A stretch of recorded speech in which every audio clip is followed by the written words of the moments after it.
Welcome to the Fool's journey. The Fool is us.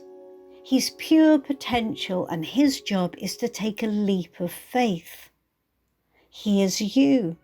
He is me. He is all of us.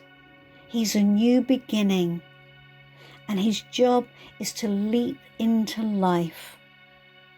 Once the Fool has leapt, he becomes the magician. The magician is us in physical form as we learn to master life, our inherent gifts, and to make our life the way we want it to be. The emotional realm, ruled by the Suit of Cups. The High Priestess represents our connection to ourselves. The first thing we're aware of is our internal world. We exist inside ourselves. She represents our intuition and our conscious mind. She is the Fool's constant companion, and this is where he returns in times of turmoil. This is the place where we find our guidance.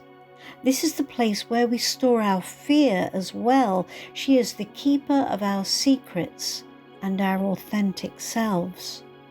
She's always there in the background, whether we hear her or not.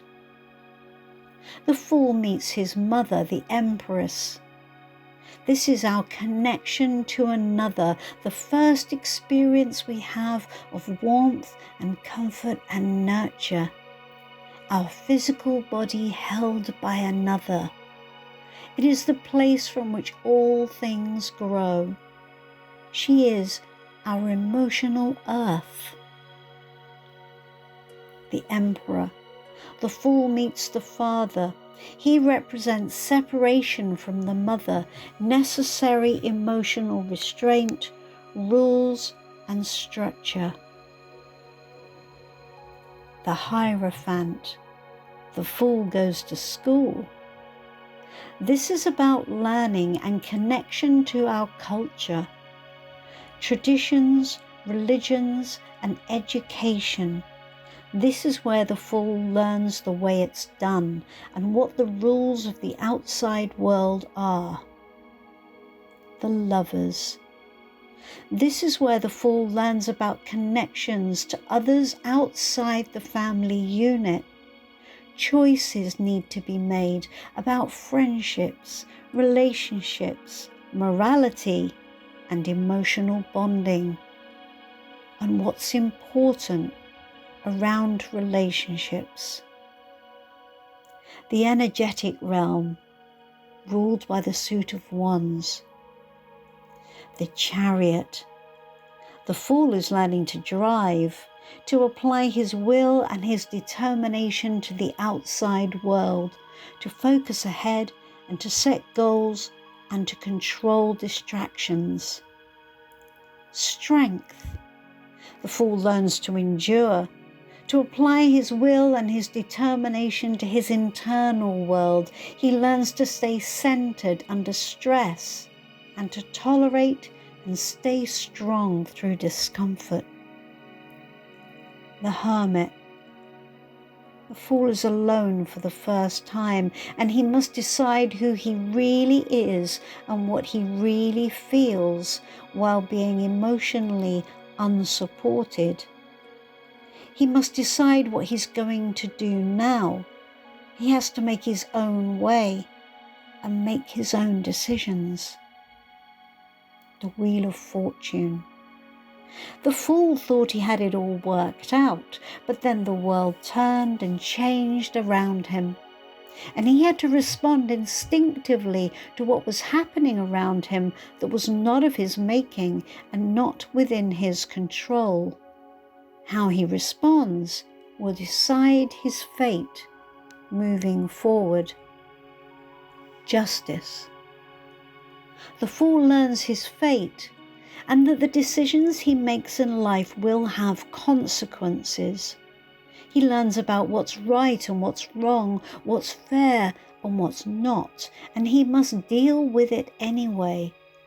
He learns that no one makes allowances, and he must live with the consequences of his actions, and he must learn to deal with whatever that path turns out to be.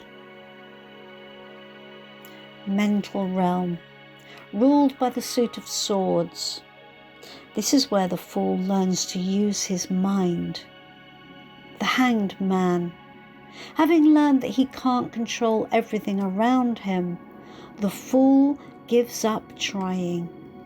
He has to let go of his own agenda, and he learns to think differently.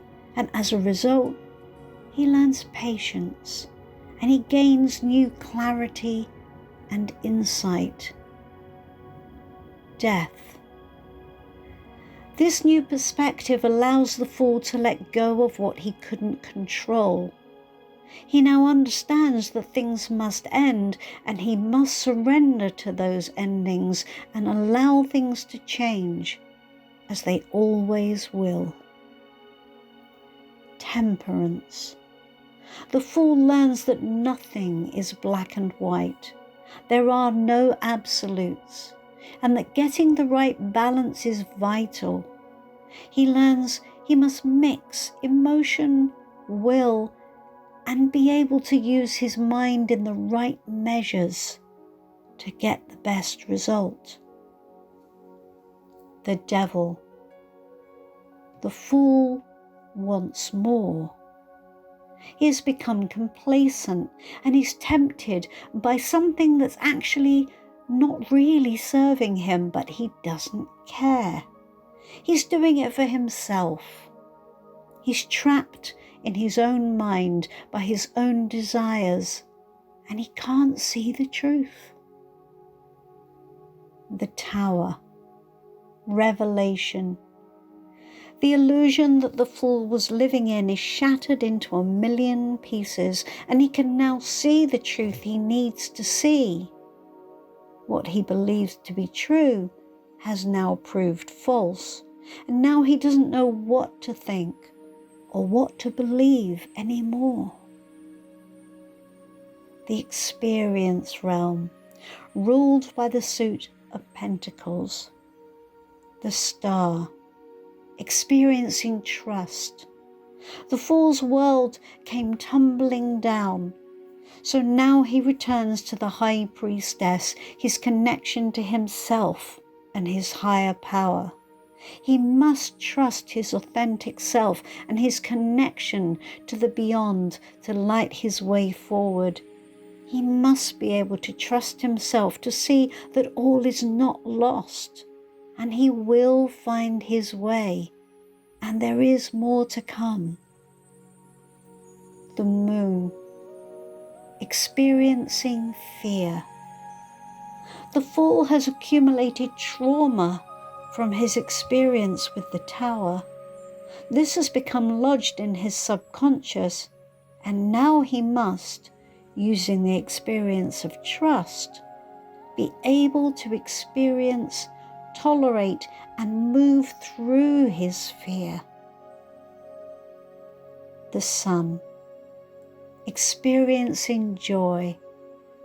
Having built trust in himself, and having encountered and overcome his fears, the fool now experiences true joy. He can see the world in clear sight. He is, in fact, enlightened. He's free, full of energy. We cannot experience real joy with the shadow of fear in the way. Without that shadow, though, the fool is free. Judgment. Experience itself. The fool has experienced life and has learnt some difficult lessons. He has, as a result, though, become wise. The sun gave him true clarity as to what was most important to him, and now he has sound judgment, and he's able to move forward to achieve his heart's desire. The world. Experiencing success. The fool has become a fully fledged magician, able to manifest and make real what he always dreamed of doing, and has therefore created an abundant, rich, and joyful life for himself. He is now a master. I hope you've enjoyed the Fool's Journey. It's a journey that we all make. Check in and see what rings true for you in that journey. And I look forward to meeting you in the next few lessons.